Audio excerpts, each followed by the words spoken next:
যারা সংশ্লিষ্ট বুয়েটের ইঞ্জিনিয়াররা তারা বলেছিলেন বিয়ারিং যে লোডগুলো সেটা যেভাবে করলে মেট্রো রেল ধসে পড়বে বা এইটার মধ্যে ত্রুটি আছে, সেই ত্রুটিটা আমলে নেওয়া হয়নি। পরবর্তীতে এই অ্যাক্সিডেন্টটা হয়েছে। ড্যাপের যে কোনো পরিকল্পনা ভালো মন্দ থাকে, কিন্তু সেই পরিকল্পনাকে শুধুমাত্র যারা ব্যবসায়িক স্বার্থগোষ্ঠী তার চাপে বারবার পরিবর্তন করার যে নজির তৈরি করা হয়েছে, সেটা কিন্তু আমাদের পরিকল্পিত উন্নয়নের জন্য অন্তরায়। এবং 2022 সালে ড্যাপ তৈরি করার পরে 2023 সালে, এক বছরের মাথায় কাউকে না জানিয়ে শুধুমাত্র আবাসন ব্যবসায়ীদের চাপেই 2023 সালে একটা সংশোধন হয়েছিল। সেই সংশোধন চলছিল এবং সেখানে আবাসন ব্যবসা সহ এই ড্যাপের ইমপ্লিমেন্টেশন সার্বিকভাবে একটা পর্যায়ে ছিল। কিন্তু জুলাই গণ অভ্যুত্থান, যেটা বাংলাদেশের একটা বড় পরিবর্তনের ইঙ্গিত দিয়েছিল, সেই জুলাই গণ অভ্যুত্থানের পরে আমরা দেখলাম বিস্ময়ের সাথে এই শহরে পরিকল্পিত উন্নয়ন, টেকসই উন্নয়ন, এই শহরে কিভাবে মানুষজন নাগরিক সুযোগ সুবিধাদি পাবে, খেলার মাঠ, ওপেন স্পেস কোথায় তৈরি হবে, আমাদের স্কুলগুলো কোথায় তৈরি হবে, খালগুলো কিভাবে উদ্ধার করা যাবে, এই আলোচনাটাই হওয়া ছিল পরিকল্পিত শহর গড়ার প্রধান যে ডায়ালগ। অথচ বিস্ময়কর, সরকার আবারও আবাসন ব্যবসায়ীদের চাপে এবং ইনস্টিটিউট অফ আর্কিটেক্টস আইএবি, এই দুটো ইনস্টিটিউটের চাপে, যেটা অফিসিয়ালি সরকার তার যে উপদেষ্টা পরিষদের কাছে তারা যে উপস্থাপনা দিয়েছেন তারা সেখানে অফিসিয়ালি লিপিবদ্ধ করেছেন যে আবাসন ব্যবসায়ীদের সংগঠন রিহ্যাব এবং আইএবি চাপে ফ্লোর এরিয়ার ইস্যু, আবাসন ইউনিট এবং জনঘনত্ব বাড়ানোর সিদ্ধান্ত তারা পুনর্বিবেচনা করেছেন এবং পরবর্তীতে তাদের চাপেই এই পুরো বিষয়টাকে পুনর্মূল্যায়িত করেছেন।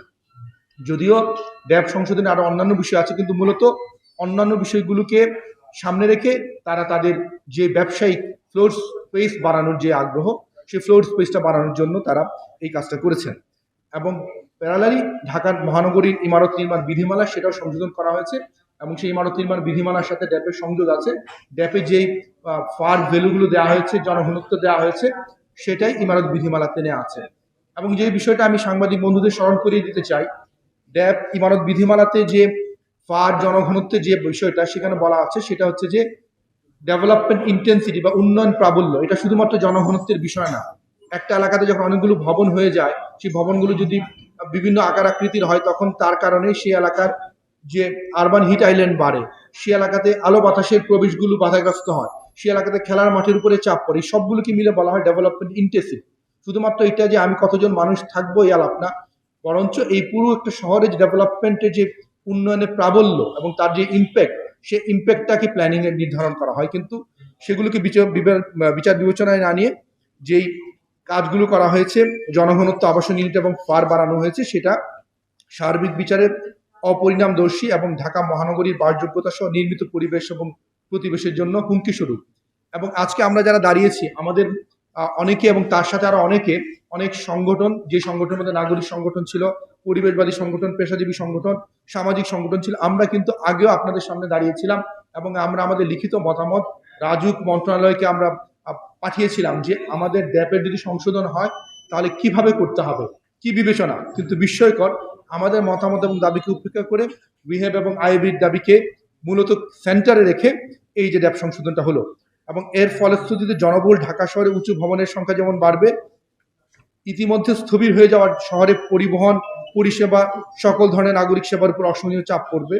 এই চাপ বহন করবার ক্ষমতা এই শহরের নেই। এই ধরনের উদ্যোগ ঢাকা মহানগরীর বাসযোগ্যতাকে একেবারে ধ্বংসের মুখে ঠেলে দেবে। এবং আরেকটা জিনিস শুরুতেই বলতে চাই, উঁচু ভবন অনেক জায়গাতেই বানা যায়, সেটাও পরিকল্পিত উপায় হবে, কিন্তু অপরিকল্পিতভাবে ছোট ছোট প্লটে ইচ্ছে মতন উঁচু ভবন বানানো এবং তার ফলে পুরো শহরের বাসযোগ্যতাকে যে ধ্বংসের মুখে ঠেলে দেওয়া, এটা হচ্ছে যে সম্পূর্ণ ধ্বংসের একটা উপাদান এই ধরনের পরিবর্তনগুলোতে আছে।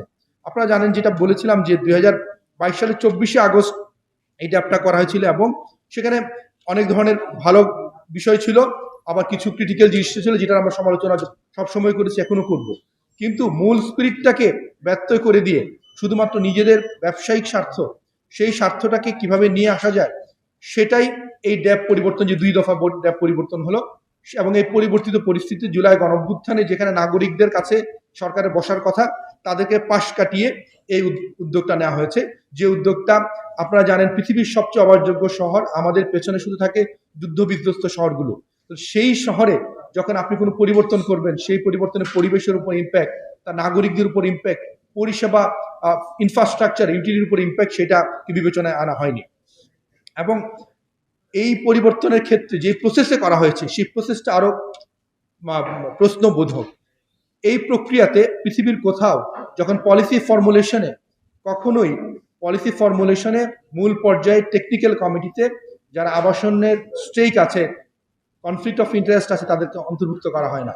তাদেরকে স্টেক হোল্ডার বা অংশীজন মতামতে নেওয়া হয়, যেটা অবশ্যই নিতে হয়, কিন্তু মূল প্ল্যান প্রিপারেশন পলিসি ফর্মুলেশনে কখনো এটা নেওয়া হয় না।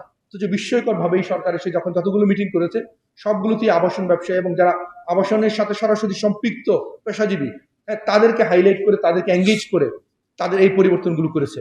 এবং প্রথম দিকে তারা পরিকল্পনা এবং অন্যদেরকে সাথে নিয়ে যখন দেখেছে যে এই যুক্তিতে তারা পারছে না শহরের যুক্তিগুলোতে, তখন তাদেরকে বাইপাস করে সচিবালয়ে রিয়েল এস্টেট এবং আর্কিটেক্টদের যারা রিয়েল এস্টেটের সাথে কাজ করেন তাদেরকে নিয়ে আলাদা করার অনেকগুলো মিটিং করে এটা উপস্থাপনা করে অনুমোদনের চেষ্টা করেছিল 19 মার্চ 2025-এ। তখন সেটা অনুমোদন হয়নি। পরবর্তীতে আবারও বিভিন্ন পর্যায়ে এই মিটিংগুলো হয়েছে এবং সর্বশেষ 11ই আগস্ট 2025 পূর্ত মন্ত্রণালয়ে অনুষ্ঠিত সভায় মূলত রিহ্যাব এবং আইএবির পরামর্শে এই যে ফার এবং আমাদের ডেনসিটি প্ল্যানিং এর যতগুলো পরিবর্তন আনা হয়েছে তাদের পরামর্শই আনা হয়েছে। এবং সেই ক্ষেত্রে আমরা পরিকল্পনাবিদ যারা ছিলাম তারা আমরা প্রতিবাদ করেছি, এর ফলে শহর ধ্বংস হবে। আমি জাস্ট রিলেট করতে চাই যে সাম্প্রতিক সময়ে যে মেট্রো রেলের যে আমাদের দুর্ঘটনাটা হলো, সেখানে বলা হয়েছে মেট্রো রেলে আমাদের যারা সংশ্লিষ্ট বুয়েটের ইঞ্জিনিয়াররা তারা বলেছিলেন বিয়ারিং যে লোডগুলো সেটা যেভাবে করলে মেট্রো রেল ধসে পড়বে বা এইটার মধ্যে ত্রুটি আছে, সেই ত্রুটিটা আমলে নেওয়া হয়নি। পরবর্তীতে এই অ্যাক্সিডেন্টটা হয়েছে এবং মানুষ মারা গিয়েছে। এখন এই যে শহরের এই যে এত বড় পরিবর্তনে শহরের উপর যে প্রভাবটা পড়বে, আমরা পেশাজীবীরা বারবার সতর্ক করছি, আমরা ঘন্টা ধ্বনিটা বাঁচাচ্ছি, আগেও বাজিয়েছিলাম, এখনো বাজাচ্ছি, কিন্তু আমাদের ঘন্টা ধ্বনির কোনো মূল্য নাই। অথচ পরবর্তী সময়ে বলা হয় অনেক সময় যে পরিকল্পনাবিদরা কি প্ল্যান করলেন, অথচ সরকারের দায়িত্ব ছিল পরিকল্পনাবিদ এই যে এইখানে যারা বিভিন্ন সমাজের অংশ, সমাজকে নিয়ে যারা ডিল করেন, যারা সমাজে মানুষের কাছে থাকেন, মানুষের কথাটা শোনেন, সমাজের যে প্রবলেমগুলো ডিল করেন, তাদের কারো কথা আমলে না নিয়ে শুধুমাত্র যারা ডিরেক্ট ব্যবসায়িক ইন্টারেস্ট আছে তাদের ইন্টারেস্ট এটা করেছেন।